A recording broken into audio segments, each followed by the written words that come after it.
For me, Assassin's Creed is essentially a long, epic story of a guy in the prison going in a machine called the Animus, and he's going to relive the life of his ancestors.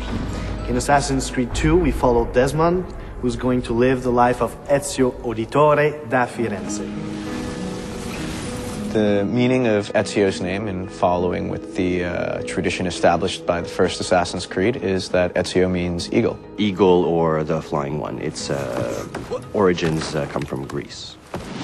He's a young noble from Florence at the beginning of the game. He's studying to follow in his father's footsteps. His father, as far as we know, is a banker. As a rich boy in Florence, he doesn't really see the hardships of the peasants and other poor people.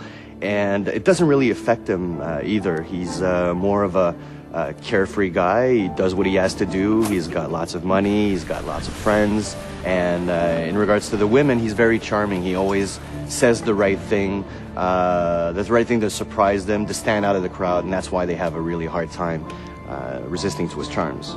Ezio is a typical Italian nobleman in many ways. He's a fiery, violent, proud personality. He's terribly proud of his family. He deals with noble people and with peasants in a very polite and courteous way, even if he's about to stick a hidden blade in your skull, right? He has a very strange talent that his father is aware of, which is the eagle vision from the first game. Nobody really knows how come he has that, but we sort of find out in the game.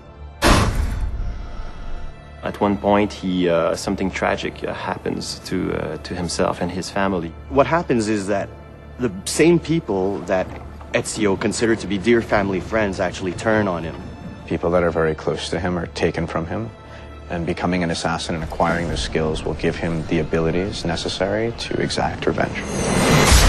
When you're used to just living free and living without a worry in the world, and all of a sudden the entire Florentine army is looking for you, and you have to protect your mother, you have to protect your sister, and you have to defend yourself, changes everything in his life. So going from this life of la dolce vita, in Italy, it will have to become this guy who needs to kill in order to survive. We see Ezio progressing very much so throughout the game, physically as well as emotionally and in his personality.